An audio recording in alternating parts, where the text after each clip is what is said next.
Hello my dear friends, मैं पीके पून आपके लिए फिर से हाजिर हूँ एक नया वीडियो लेकर। और हमारा आज का टॉपिक है प्रिज्म। बच्चों, आज मैं सीखूंगा कि प्रिज्म क्या होता है, प्रिज्म के द्वारा रिफ्रैक्शन कैसे होता है, ठीक है। और मैं सीखूंगा एंगल ऑफ प्रिज्म क्या होता है, जिसे प्रिज्म कोण भी कहते हैं। और आज मैं सीखूंगा एंगल ऑफ डेविएशन क्या होता है, ये विचलन कोण क्या है। और आज मैं सीखूंगा कि भाई प्रिज्म से हम लोग फार्मूला प्रूफ करते हैं, ठीक है, म्यू का sine A plus delta M by two by sine A by two, है ना।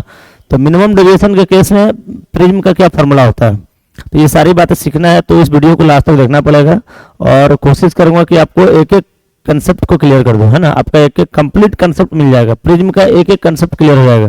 देख लो भाई, तो देखो हमारे पास एक प्रिज्म है और इसका नाम है पी क्यू आर। इस प्रिज्म का नाम है पी क्यू आर, है ना। देखो प्रिज्म के पास ना दो रिफ्रैक्टिंग सरफेस होता है, उसके दो सरफेस से रिफ्रैक्शन होता है भाई। जो अपवर्तन है ना, प्रिज्म के दो सरफेस से होता है। पहला सरफेस का नाम पी क्यू है, दूसरा सरफेस का नाम पी आर है। और देखो इसको हम कहते हैं बेस, ये बेस कहलाता है, इसको हम आधार बोलते हैं, ठीक है। अब देख लो, तो जब लाइट को इंसिडेंट करवाते हैं, यहाँ पे देख लो, यहाँ पे जब लाइट को इंसिडेंट करवाएंगे हम लोग, देख लो एक लाइट को यहाँ पर हम लाइट रे को इंसिडेंट करवा रहे हैं, ठीक है। ये हमारा लाइट रेज है और इसको जब मैंने यहाँ पे इंसिडेंट करवाया, ये कहलाएगा क्या, इंसिडेंट रे। अब देख लो, अब ये देखो, ये इस पॉइंट पे इंसिडेंट किया तो इसके लिए आपका हो जाएगा नॉर्मल ये, ठीक। और ये हो जाएगा हमारा एंगल ऑफ इंसिडेंस, इसको बोलते हैं I1, है ना। अब जैसे ही लाइट प्रिज्म के अंदर जाएगा, आपको पता है कि प्रिज्म जो है ना ग्लास का बना होता है, तो जैसे ही लाइट प्रिज्म के अंदर जाएगा, है कि नहीं, तो अंदर जाने पर ना देखो ये सीधा चला जाएगा, देख लो ये स्ट्रेट चला जाएगा भाई प्रिज्म के अंदर, ये मुड़ेगा कहीं नहीं। बिकॉज प्रिज्म के अंदर का जो रिफ्रैक्टिव इंडेक्स है ना, वो एवरीवेयर सेम है, हर जगह समान है कि नहीं। तो यहाँ पे तो देखो मुड़ा नहीं, ये इसका, ये देखो पहला सरफेस के लिए देखो दो सरफेस है इसमें, पहला का नाम पी क्यू सरफेस है, दूसरा का नाम पी आर है। और यही दोनों सरफेस से रिफ्रैक्शन होगा, यही दोनों सरफेस से अपवर्तन होता है, क्लियर। अब ये हो गया इंसिडेंट लाइट और ये हो गया इसके लिए रिफ्रैक्टेड, ठीक है। ये इंसिडेंट रे, ये रिफ्रैक्टेड रे हो गया। अब ये जो रिफ्रैक्शन होगा ना एकदम सेम होगा, बिकॉज इसके अंदर का मीडियम हर जगह सेम है कि नहीं, म्यू सेम है उसके अंदर का हर जगह, तो सेम मतलब ये स्टेट पास करेगा, सीधा पास करेगा। अब देख लो, अब जैसे ये, अब देखो अब तो प्रिज्म से बाहर निकलेगा, एयर में फिर से चला गया, तो फिर से इसका रिफ्रैक्शन होगा और इसको हम बोलते हैं इमर्जेंट रे। ये कहलाएगा सुनो, ये कहलाएगा इंसिडेंट रे, इसका नाम देते हैं आपका ओ, ठीक है। चलो इसका नाम ए से शुरू करते हैं, ए, और ये हो गया आपका बी, और ये हो गया आपका सी, और ये हो गया आपका डी, क्लियर। अब देख लो भाई, देखो सबसे पहले लाइट पड़ा कहां पे, पीक्यू सरफेस के बी पॉइंट पे पड़ा, तो इसको तो इंसिडेंट लाइट बोलेंगे। ये हो गया इसके लिए नॉर्मल। अब देखो इसके लिए नॉर्मल कौन होगा, देखो सी के लिए अगर नॉर्मल का बात करेंगे तो ये सी के लिए नॉर्मल हो गया, ये देखो सी पॉइंट पे नॉर्मल हो गया, ये देखो इस सी पॉइंट पे। अब देखो इसको हम क्या बोलते हैं, ये हमारा है एंगल ऑफ इमरजेंस, ये I2 क्या है, एंगल ऑफ इमरजेंस है, ठीक है। देखो इसका नाम देते हैं, ये इंसिडेंट रे है, आपतित किरण है, ठीक है, और ये इमरजेंट रे है, इसको बोलते हैं निर्गत किरण, है कि नहीं।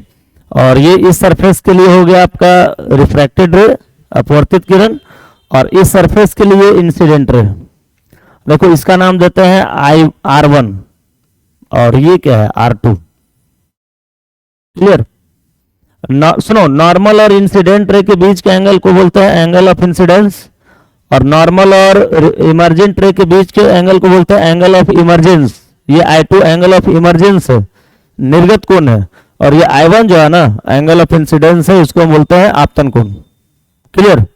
अब देख लो, ध्यान दो, अब देखिएगा, देखो इस लाइट को ना, जो हमारा जो लाइट है, ये आपका ए बी जो लाइट है ना भाई, इसको सीधा जाना चाहिए था। देख लो ये इसका ओरिजिनल पाथ क्या है, इसका ओरिजिनल पाथ क्या है, ये इसको जाना चाहिए था सीधे इस तरह से, देख लीजिए एक्चुअली में जो लाइट है ना ये इसको जाना चाहता सीधे, लेकिन ये जो है ना प्रिज्म के कारण यहाँ पर इसका डेविएशन हो गया है कि नहीं। देख लो इसको जाना चाहिए था सीधे, देख लो इसको थोड़ा सा और लंबा कर लेते हैं भाई। इस लाइट को सीधे जाना चाहिए था।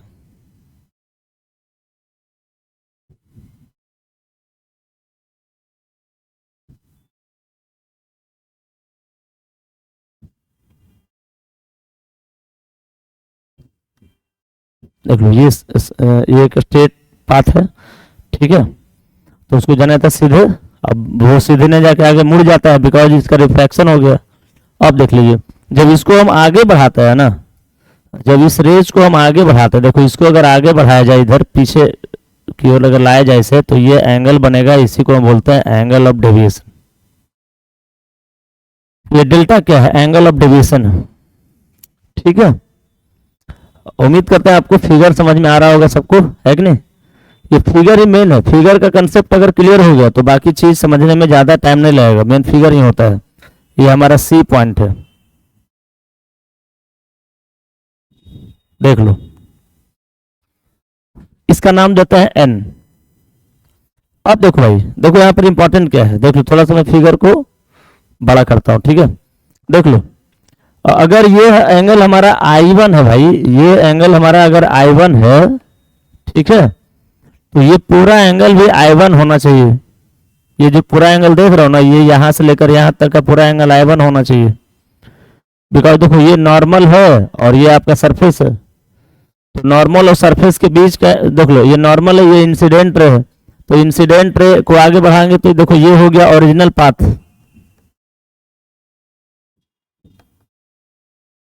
ठीक है।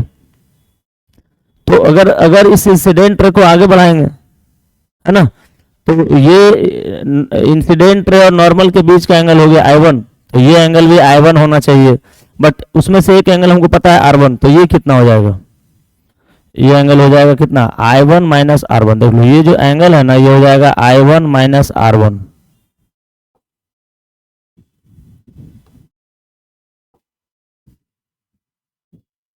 और उसी तरह से अगर मैं इस एंगल का बात करूंगा तो ये अगर I2 है तो ये पूरा को I2 होना चाहिए, है कि नहीं। लेकिन I2 में से अगर एक एंगल पता है मुझे, R2 पता है, तो ये कितना हो जाएगा, I2 माइनस R2, ठीक है। यही मेन कंसेप्ट है इसका, है कि नहीं। अब देख लो, अब बिकॉज ये नॉर्मल है और ये भी नॉर्मल है, देख लो, तो अब देखो PQ सरफेस पे आपका ये नॉर्मल है, इस नॉर्मल का नाम N1 एंड N2 देते हैं, ठीक है। ये देखो N1 N2 क्या है, नॉर्मल है, तो ये नॉर्मल जो है ना इस सरफेस पे 90 का एंगल बनाएगा, है कि नहीं।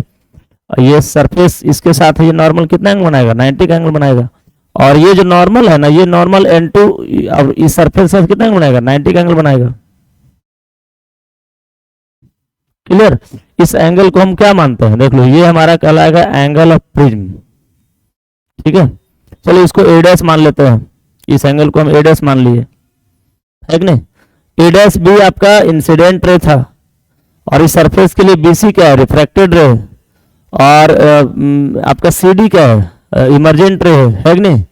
और इस सरफेस के लिए जब बात करेंगे तो BC हो जाएगा इंसिडेंट रे और आपका CD हो जाएगा आपका रिफ्रैक्टेड रे, है ना। तो देखो ये कंप्लीट कंसेप्ट है। ये देखो, अब देखो दो सरफेस के बीच दो आपका जो रिफ्रैक्टिंग सरफेस है PQ और PR, तो दो रिफ्रैक्टिंग सरफेस के बीच के एंगल को हम लोग बोलते हैं एंगल ऑफ प्रिज्म। ये एक क्या है, एंगल ऑफ प्रिज्म है। जो एंगल ऑफ प्रिज्म होता है ना, दो रिफ्रैक्टिंग सरफेस के बीच का एंगल होता है कि नहीं। तो यहाँ पर देखो सब कुछ क्लियर है भाई, ये हमारा कंप्लीट कंसेप्ट है, ये फिगर का कंसेप्ट यही है। अब मैं इसे डिराइव करने वाला हूँ, यहाँ से सारा रिजल्ट निकालने वाला हूँ। देखो सबसे पहला जो यहाँ पर डिराइवेशन होगा ना, तो वो एंगल ऑफ प्रिज्म का है। भाई एंगल ऑफ प्रिज्म क्या होता है, देखो what is angle of prism. ये एंगल ऑफ प्रिज्म है और इसी को हम लोग बोलते हैं प्रिज्म कोण। इसको रिप्रेजेंट किसे करते हैं, ए से करते हैं, है कि नहीं। इस प्रिज्म कोण को हम लोग ए से रिप्रेजेंट करते हैं। तो ये होता है क्या, what is angle of prism. तो the angle between two refracting surfaces is called angle of prism. Prism में दो refracting surface P Q and Q R, यानी दो, सुन लो, जो रिफ्रैक्टिंग सरफेस होता है ना उसके बीच के एंगल को ही हम लोग बोलते हैं एंगल ऑफ प्रिज्म, है कि नहीं। यानी यहाँ पर एंगल ऑफ प्रिज्म कौन है, ए है। अगर मुझे ए निकालना है तो भाई कैसे निकालेंगे, देखिए यहाँ पे ना कुछ कंसेप्ट है जिसको समझना पड़ेगा, कुछ ज्योमेट्रिकल कंसेप्ट है। अगर इस कंसेप्ट को आप क्लियरली समझ गए तो ये प्रिज्म बड़ा ही सिंपल टॉपिक है, ज़्यादा हार्ड नहीं है कि नहीं। अगर आप नहीं समझते हैं तो प्रिज्म बड़ा कॉम्प्लिकेटेड टॉपिक हो जाएगा, है कि नहीं। मैं ऐसे स्लोली समझाने का प्रयास कर रहा हूँ ताकि आपको एवरी चीज़ जो भी है सब कुछ आपको समझ में आ जाए, है कि नहीं। अब देख लो, तो दो रिफ्रैक्टिंग सरफेस के बीच के एंगल को एंगल ऑफ प्रिज्म बोलते हैं। मतलब रिफ्रैक्टिंग सरफेस का मतलब क्या, दो अपवर्तक सतहों के बीच के कोण को हम लोग प्रिज्म कोण कहते हैं, है कि नहीं। अब देख लो, तो भाई यहाँ पर हम लोग क्या करते हैं, देख लो यहाँ पर एक, देखो ध्यान दो, इंपॉर्टेंट क्या है, देखो ये एंगल हमको नहीं पता है, देखो ये एंगल हमको पता नहीं है कि नहीं, ये एंगल नहीं मालूम है मुझे, ठीक है। रिजल्ट निकालने के लिए इस एंगल का यूज करना पड़ेगा आगे चलकर। देखो ये एंगल हमको पता है, देखो एंगल पी बी एन कितना है, 90 डिग्री हो गया। और एंगल सुन लो, एंगल पी सी एन ये भी 90 हो गया, बिकॉज ये नॉर्मल है और ये सरफेस है। किसी सरफेस पे नॉर्मल डाल रहे हैं तो 90 एंगल बनेगा, है कि नहीं। ये सरफेस है, ये नॉर्मल है, तो सरफेस पे नॉर्मल डालेंगे तो 90 का एंगल होगा। तो अगर टोटल एंगल का बात किया जाए ना भाई, देख लो यहाँ पर एक क्वाड्रिलेटरल बन रहा है, एक चतुर्भुज बन रहा है कि नहीं। तो हम क्या लिख रहे हैं, इन क्वाड, एक क्वाड्रिलेटरल का नाम क्या है, पी बी एन सी। देखिए आपको पता है कि क्वाड्रिलेटरल में ना उसका जो एंगल है ना उसका सम 360 के इक्वल हो जाता है, क्लियर। तो इसके टोटल एंगल के सम, टोटल एंगल को हम लोग सम कर रहे हैं। देखो ये दोनों एंगल जो है ना, ये 90 और ये भी 90, है कि नहीं। इसको, ये तो ए हो गया, अब इसको हमको फाइंड करना है, एंगल एन कितना होगा देख लो। तो हम कैसे फाइंड करेंगे इसको, देख लीजिए, एंगल ए तो पता है मुझे, है कि नहीं। चलो angle A plus angle P B N और plus angle B N C और प्लस एंगल कितना, पी सी एन।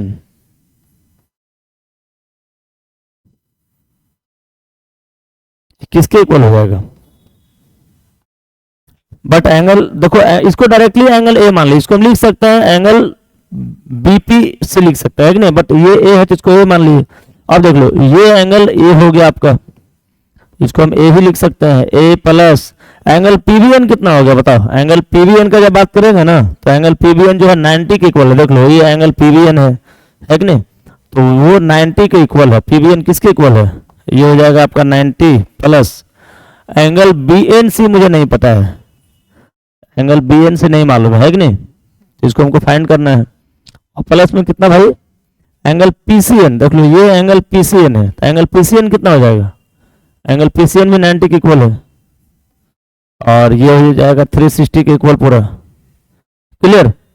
अब देख लो, तो यहां से कितना आ जाएगा, ये हो जाएगा आपका ए प्लस 180 और प्लस कितना angle BNC is equal to 360 आ गया, ठीक है। तो अगर मैं एंगल बीएनसी का बात करूंगा ना तो angle BNC is equal to कितना आ जाएगा बताओ, ये हो जाएगा आपका 360 माइनस 180 माइनस ए और ये हो जाएगा कितना 180 माइनस ए और इसको लिख सकते हैं पाई माइनस ए,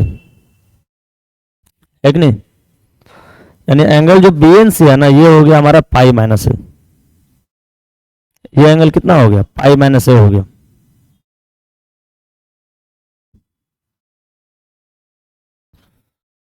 ठीक है भाई, देखो थोड़ा सा कॉम्प्लिकेटेड है, थोड़ा इसके फिगर को समझना मेन है। फिगर अगर समझ में आ गया तो सारी बातें क्लियर हो जाएगा। फिगर इंपॉर्टेंट होता है, प्रिज्म के लिए फिगर मेन है। अगर आपको फिगर के थ्रू सारा चीज समझना है तो एक एक चीज को आप देखिए, कंसंट्रेट कीजिए, एवरीथिंग समझ में आ जाएगा, है कि नहीं। अब देख लो, तो भाई एंगल हमको मिल गया क्या भाई, एंगल बीएनसी मिल गया हमको, ये एंगल कितना आ गया पाई माइनस है। हमको निकालना है एंगल ऑफ प्रिज्म, ए निकालना है। कैसे निकालेंगे ध्यान दो। अब देख लो, तो अब क्या लिखेंगे, इन राइट एंगल ट्रायंगल, यहां सॉरी इन ट्रायंगल का बात कर रहे हैं, इन ट्रायंगल। देखो एक ट्रायंगल बन रहा है यहाँ पे, देख लो इस ट्रायंगल का नाम क्या है, बीएनसी, बीएनसी बन रहा है, ठीक है। तो हम ट्रायंगल बीएनसी का बात कर रहे हैं, इन ट्रायंगल बीएनसी। अब बताओ, आपको पता है कि किसी ट्रायंगल में ना, अगर मैं किसी ट्रायंगल का बात करूंगा भाई, देखो यहाँ पे लिख देते हैं थोड़ा सा, इन ट्रायंगल बीएनसी। और किसी ट्रायंगल की जब मैं बात करता हूं ना, तो आपको पता है कि ट्रायंगल में जो है ना, ये पाई माइनस ए हो जाएगा, है कि नहीं। तो किसी ट्रायंगल में जो आपका तीनों एंगल का सम होता है ना, वो 180 के इक्वल हो जाता है। तो बीएनसी में कौन कौन एंगल है देख लो। ट्रायंगल बीएनसी का अगर मैं बात करूंगा ना, तो देखो पहला एंगल का नाम है आपका R1, R2 और पाई माइनस ए, यानी ये तीनों जो एंगल है ना, बीएनसी का मैं बात कर रहा हूँ, ठीक है।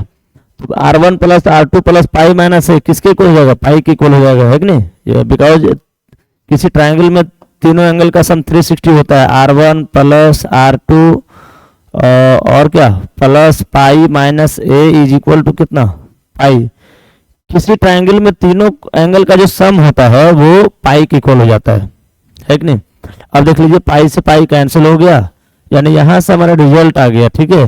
ए इज इक्वल टू कितना हो गया, R1 प्लस R2। यही है एंगल ऑफ प्रिज्म, है ना। अगर हमको प्रिज्म में एंगल ऑफ प्रिज्म फाइंड करना है तो ये कंसेप्ट अप्लाई करना पड़ेगा भाई, बड़ा इंपॉर्टेंट कंसेप्ट है कि नहीं। और इसे आप बारीकी से देखिए, इस एक एक टर्म को समझिएगा तो आपको हर चीज समझ में आ जाएगा, क्लियर। अब देख लो, अब मुझे फाइंड करना है एंगल ऑफ डेविएशन।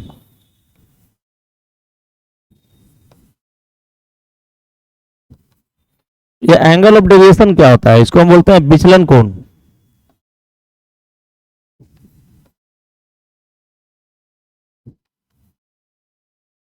ठीक है। और इस एंगल ऑफ डेविएशन को रिप्रेजेंट किससे किया जाता है, इसको रिप्रेजेंट करते हैं डेल्टा से करते हैं,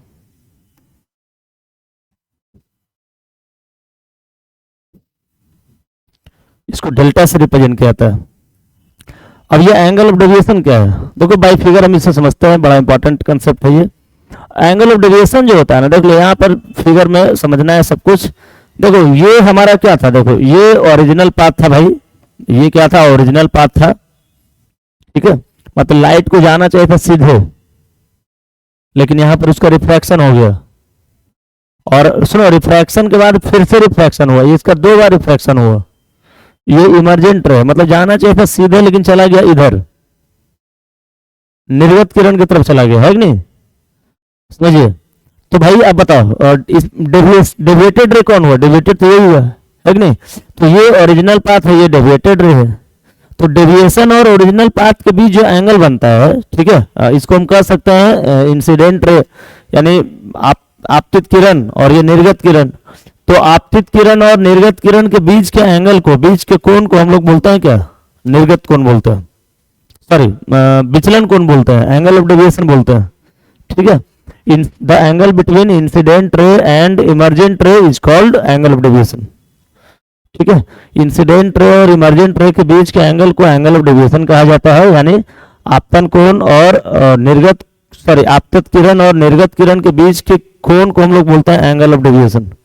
फिगर में एंगल ऑफ डेविएशन कौन है, देख लो फिगर में जो एंगल ऑफ डेविएशन है ना, ये डेल्टा है, देख लो यही एंगल ऑफ डेविएशन है भाई। ये देखो सुनो, आप पढ़ा होगा तुम लोग, एक कंसेप्ट पता होगा सबको, है कि नहीं। कंसेप्ट क्या है भाई, कि अगर कोई ट्रायंगल है, देखो हमारे पास एक ट्रायंगल है, ठीक है। तो इस ट्रायंगल में अगर 2 इंटीरियर एंगल पता है, ये हमारा I1 है, ये मान लो I2 है, और ये मान लो कि कुछ भी रहे, डेल्टा या कुछ भी मान लेते हैं, डेल्टा मान लेते हैं। तो भाई किसी भी ट्रायंगल में अगर 2 इंटीरियर एंगल पता है ना, तो उसके अंदर का जो एंगल है ना, आंतरिक कोण पता है, ठीक है। तो जो आंतरिक कोण है ना, उसका सम बाह्य कोण के बराबर हो जाता है। यानी यहां से अगर मैं लिखना चाहूंगा तो डेल्टा किसके बराबर हो जाएगा, I1 प्लस I2 के बराबर हो जाएगा, है कि नहीं। तो इसी कंसेप्ट का यहाँ पर यूज करने वाले हैं। ये डेल्टा क्या है, देख लो ये एक त्रिभुज यहाँ पे बन रहा है, इस त्रिभुज का देखो नाम देते हैं, यहाँ पर एक नाम देते हैं M, ठीक है। यहाँ पर M जो है एक पॉइंट है, और यहाँ पर एक ट्रायंगल बन रहा है, क्या है ट्रायंगल का नाम क्या है, BMC। अगर मैं ट्रायंगल BMC का बात करूंगा, देख लो BMC सबको नजर आ रहा होगा, देख लीजिए BMC यहाँ पर है, ट्रायंगल है, देख लीजिए। और BMC में ना 2 एंगल बन रहा है भाई, बीएमसी का जो एक एंगल है ना वो I1 माइनस R1 है। देख लीजिए ये एंगल है I1 माइनस R1, ठीक है, ये बीएमसी का एंगल I1 माइनस R1 है, और ये एक एंगल जो है I2 माइनस R2 है। ये I1 माइनस R1 कहाँ से आया? ये पूरा एंगल I1 था, ये R1 है, ये भी I1 होना चाहिए था, है कि नहीं? बट अब ये तो हमको नहीं पता था, तो I1 में से अगर इस एंगल को माइनस करेंगे तो I1 माइनस R1 बच जाएगा। ये पूरा एंगल I2 है, तो ये भी पूरा एंगल यहाँ से यहाँ तक I2 होना चाहिए था, बट नीचे वाला एंगल R2 है, तो ये कितना I2 माइनस R2 हो जाएगा, है कि नहीं? तो अब देखो जब हम लोग एंगल ऑफ डेविएशन निकालेंगे ना, तो एंगल ऑफ डेविएशन में डेल्टा जो है ना I1 minus R1 plus I2 minus R2 के इक्वल हो जाएगा। ये दोनों एंगल का सम डेल्टा के इक्वल हो जाएगा। बिल्कुल इस थ्योरी का यूज कर रहे हैं हम लोग कि I1 plus I2 equal to delta हो जाता है। यहाँ पे दो अंदर का जो कोण होगा ना उसका जो सम होगा वो डेल्टा के इक्वल हो जाएगा, ठीक है। तो हम क्या लिखेंगे भाई, इन ट्रायंगल बीएमसी। देख लो एंगल ऑफ डेविएशन में हम यूज करने जा रहे हैं इन ट्रायंगल बीएमसी। अब अगर बीएमसी ट्रायंगल का बात करेंगे हम लोग, तो बीएमसी ट्रायंगल में देख लीजिए I1 minus R1 plus I2 minus R2 और इज इक्वल टू क्या हो जाएगा, डेल्टा। अब यहां से देख लीजिए ये हो जाएगा I1 plus I2 minus R1 plus R2। ये हम यहाँ पर क्या किए, माइनस कॉमन ले ली दोनों में, है कि नहीं? तो कितना बचेगा, डेल्टा बचेगा, है कि नहीं? इसलिए डेल्टा का फॉर्मूला कितना आ गया, I1 plus I2 minus A। अभी मैंने प्रूव किया था भाई A इज इक्वल टू होता है क्या, R1 प्लस R2, है कि नहीं? तो ये एंगल ऑफ डेविएशन है, क्लियर? अब देख लो ये बड़ा इंपॉर्टेंट कंसेप्ट है भाई, एंगल ऑफ डेविएशन बड़ा इंपॉर्टेंट है कि नहीं? देखो मेन थ्योरी क्या है हमारा, मेन थ्योरी जो है ना वो है मिनिमम डेविएशन। भाई मिनिमम डेविएशन कैसे फाइंड करते हैं, ये मेन कंसेप्ट है कि नहीं? यहाँ पर एक फार्मूला में प्रूव करने वाला हूँ, वो बड़ा इंपॉर्टेंट फार्मूला है। मिनिमम डेविएशन के केस में ना वो फार्मूला प्रूफ होता है कि नहीं? और उसी को बोलते हैं प्रिज्म फार्मूला। प्रिज्म के लिए फार्मूला आता है भाई, वो इंपॉर्टेंट है, यही मेन चीज है, इसी को समझना है। पूरा प्रिज्म में ये सबसे इंपॉर्टेंट फार्मूला है।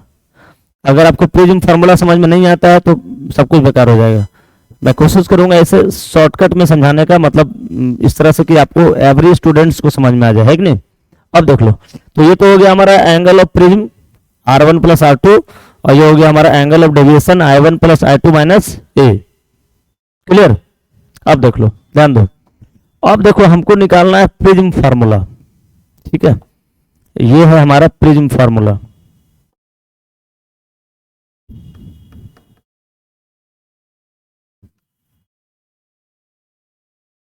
ठीक है, ये क्या होता है भाई, तो ये होता है mu is equal to sine A plus delta M by 2 by sine A by 2। इसको बोलते हैं क्या, प्रिज्म सूत्र बोलते हैं।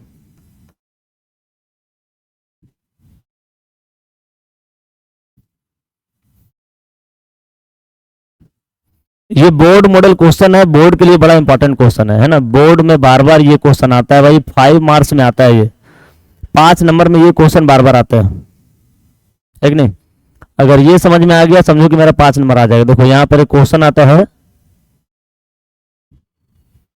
प्रूव दैट, है ना, mu is equal to sine A plus delta M by 2 by sine A by 2। देखो यहाँ पर म्यू क्या है, म्यू हो गया यहाँ पर रिफ्रैक्टिव इंडेक्स, इसको मैं अपवर्तनांक कहते हैं, ठीक है? ये अपवर्तनांक हो गया भाई। और ए क्या है, एंगल ऑफ प्रिज्म है, सबको पता है कि नहीं? और आपका डेल्टा एम क्या है, डेल्टा एम हो गया मिनिमम डेविएशन,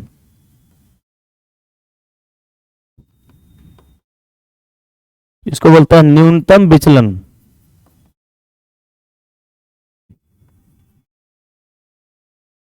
ठीक है, ये क्वेश्चन आता है प्रिज्म के लिए साबित करें mu is equal to sine A plus delta M by 2 by sine A by 2। बड़ा इंपॉर्टेंट है, 5 नंबर का क्वेश्चन है, बोर्ड के लिए बड़ा इंपॉर्टेंट है कि नहीं? जो भी बच्चे बोर्ड का अगर प्रिपरेशन कर रहे हैं तो उसके लिए तो बड़ा तगड़ा कंसेप्ट है ये। अब देखो इसे मैं कैसे प्रूव करता हूँ, देख लो। तो भाई इसको समझने के लिए ना हम एक प्रिज्म लेते हैं। देखो ये हमारे पास एक प्रिज्म है कि नहीं? अभी मैंने प्रिज्म को समझाया भी था, ठीक है? ये देखो एक प्रिज्म हमारे पास है, ठीक है? आप देख लो, अब यहाँ से देखो वही वाला कंसेप्ट यहाँ भी है, यहाँ से एक रे गया इंसिडेंट रे, ये यहाँ पे देखो स्ट्रेट पाथ फॉलो किया, ये हो गया आपका इमरजेंट रे। क्लियर? देखिएगा,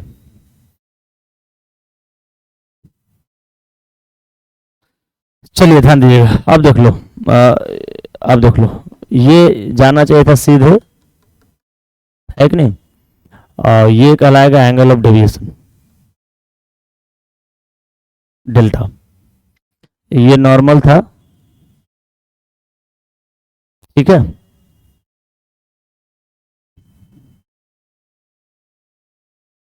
चलिए ये नॉर्मल था n1, इस नॉर्मल का नाम था n2, है ना, और ये हमारा था I1, और देखो ये क्या था, R1 एंगल था, ये आपका R2 था, और ये क्या था, I2 था। ठीक है, देख लो, देखो इसमें क्या है, ध्यान दीजिएगा, इसमें क्या है ना भाई, देखो यहाँ पर एक ग्राफ बनाना चाह रहे हम लोग, ठीक है, इस पूरे कंसेप्ट को एक ग्राफ के माध्यम से हम समझेंगे, ठीक है। जब यहाँ पे डेल्टा, देखो डेल्टा क्या था, एंगल ऑफ, ये डेल्टा क्या था, एंगल ऑफ डेविएशन था, विचलन कौन था, है कि नहीं, ये डेल्टा है। अगर मैं यहाँ पे आई और डेल्टा के बीच अगर ग्राफ बनाता हूं, आई क्या है भाई, एंगल ऑफ इंसिडेंस, और डेल्टा क्या है, एंगल ऑफ डेविएशन, ठीक है। तो देख लो, ध्यान दो, देखो सबसे पहले जब मैं डेल्टा और आई के बीच ग्राफ बनाता हूं ना, ठीक है, देखो डेल्टा जो है ना धीरे धीरे, देखो अगर हमको डेल्टा का मिनिमम वैल्यू चाहिए भाई, ठीक है, क्योंकि ये जो हमारा फार्मूला है ना वो डेल्टा एम का बात करता है, देख लो ये इस फार्मूला में डेल्टा एम का यूज हो रहा है, मतलब मिनिमम डेविएशन के लिए कंडीशन का बात हो रहा है कि नहीं। तो अगर हमको मिनिमम डेविएशन चाहिए इस पूरे प्रिज्म में, है कि नहीं, तो देखो सबसे पहले तो जब डेल्टा की बात करता है ना, तो देखो डेल्टा को जब मिनिमम करते हैं हम लोग, डेल्टा का एक मिनिमम वैल्यू होता है, देखो इस तरह से ग्राफ बनाते हैं डेल्टा और आई के बीच में, तो देखो एक मिनिमम वैल्यू तक डेल्टा तो घटता है, डिक्रीज करता है, ठीक है, एक मिनिमम वैल्यू के लिए आई, देखो डेल्टा का फॉर्मूला क्या आया था, देख लो अभी हमने निकाला भी था, delta is equal to I1 plus I2 minus A, मतलब डेल्टा जो है ना I1 और I2 पे डिपेंड करता है कि नहीं, सुन लो। तो अब डेल्टा का मिनिमम वैल्यू चाहिए, तो डेल्टा जो है ना सर्टेन वैल्यू तक डिक्रीज करता है, मतलब I1 और I2 के सर्टेन वैल्यू तक डिक्रीज करता है, एक फिक्स वैल्यू तक, है कि नहीं, I1 के एक फिक्स वैल्यू तक वो डिक्रीज करता है, और उसके बाद डेल्टा बढ़ने लगता है। और डेल्टा देखो ये I1 है, ये जो देख रहे हो ना ये I1 है, ये ठीक है, ये angle of deviation, sorry angle of क्या है, एंगल ऑफ इंसिडेंस है, ठीक है, ठीक है भाई। तो देखो डेल्टा तो मान लो कि यहाँ पे जब बात कर रहा हूँ मैं इस पॉइंट पे, ठीक है, तो इस पॉइंट पे देखो I1, इस I1 के लिए जो है ना ये डेल्टा जो है मिनिमम वैल्यू हो गया, इसका नाम है डेल्टा एम, या डेल्टा मिनिमम नाम है इसका, डेल्टा मिनिमम, ठीक है। डेल्टा एक सर्टेन वैल्यू तक घटता है और उसके बाद डेल्टा बढ़ने लगता है, डेल्टा इंक्रीज करने लगता है। अब देख लो जहां पे डेल्टा मिनिमम होता है ना वहां पे I1 जो है ना I2 के इक्वल हो जाता है, ठीक है, मतलब सुन लो इंपॉर्टेंट है, यही समझने वाला चीज है भाई, डेल्टा का वैल्यू जहां पे मिनिमम होगा, ठीक है, और वहीं पे I1 I2 आपस में बराबर हो जाएगा, ठीक है। प्रिज्म में देखो, प्रिज्म में फिगर से हम इसको समझते हैं कि देखो जैसे मान लो कि ये डेल्टा है, ठीक है, ये डेल्टा है और डेल्टा डिपेंड करता है I1 I2 पे, है कि नहीं। तो देख लो जब देखो मतलब कि ये हमारा इंसिडेंट रे था, ये हमारा क्या था, इमरजेंट रे था। तो देख लो इंसिडेंट रे अगर इमरजेंट रे के इक्वल होगा, आपको पता है कि ये तो स्ट्रेट पाथ है, ये तो मतलब देखो ये जो प्रिज्म है ना इसके अंदर मीडियम सेम है, मान लेते हैं कि ये ग्लास का बना हुआ है, तो ग्लास का, अब देखो ग्लास का बना हुआ है, तो यहाँ से जो रे पास करेगा वो स्ट्रेट पाथ फॉलो करेगा, ये पूरे प्रिज्म में स्ट्रेट पाथ चलेगा, ठीक है। उसके बाद आगे जाके डेविएशन हो जाएगा। ये देखो इधर क्या है, एयर है, इधर आपका एयर है, इधर क्या है, एयर है, और बीच में क्या है, ग्लास है कि नहीं।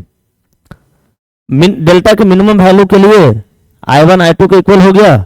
और सुनो अब देखो मतलब जितना एंगल से ये इंसिडेंट होगा ना प्रिज्म के सरफेस पे, उतना ही एंगल से इसका इमर्जेंस होगा। जितना एंगल से यहाँ पर इंसिडेंट होगा उतना ही एंगल से इमर्जेंट होगा, मतलब जितना एंगल से यहाँ पे आएगा PQ सरफेस पे, उतना ही एंगल से ये PR सरफेस से चला जाएगा। ठीक है, अब जब ये दोनों एंगल सेम हो गया, I1 I2 सेम हो गया, ठीक है, तो वो मिनिमम डेविएशन का कंडीशन होगा, है कि नहीं। और जहां पे I1 I2 सेम होगा ना, वहीं पे आपका R1 इज इक्वल टू क्या हो जाएगा, R2, है ना। अब देखो जब जितना एंगल से आया रे उतना एंगल से पास किया, प्रिज्म से पास होने के बाद उतना एंगल से गया, है कि नहीं। तो I1 I2 जहां पे सेम हुआ ना, वहां पे R1 R2 भी इक्वल हो जाएगा। ठीक है, डेल्टा सुनो, डेल्टा जो है ना I1 के सर्टेन वैल्यू के लिए घटता है, उसके बाद फिर डेल्टा वैल्यू बढ़ जाता है। मतलब डेविएशन जो है ना I1 के सर्टेन वैल्यू के लिए होगा, डेल्टा मिनिमम हो जाएगा, ठीक है, और उसके बाद फिर डेल्टा वैल्यू बढ़ जाएगा, इंक्रीज कर जाएगा। तो I1 I2 डेल्टा मिनिमम का कंडीशन हो गया, और उसी पे आपका R1 R2 के इक्वल हो जाएगा, है कि नहीं। अब देख लो, हमको देखो अब यहां से मिनिमम डेविएशन का जब मैं बात करूंगा भाई, सिंस डेल्टा के लिए फॉर्मूला भी लाए थे, I1 प्लस I2 माइनस कितना A आया था। अब देख लो डेल्टा मिनिमम कब होगा, फॉर मिनिमम डेविएशन।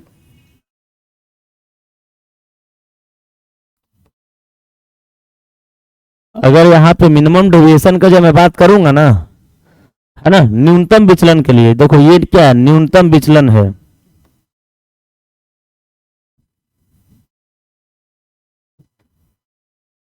तो मिनिमम डेविएशन के लिए जब बात करूंगा ना भाई, तो डेल्टा मिनिमम कितना हो जाएगा बताओ। मिनिमम डेविएशन के लिए I1 किसके इक्वल है, I1 I2 के इक्वल है कि नहीं।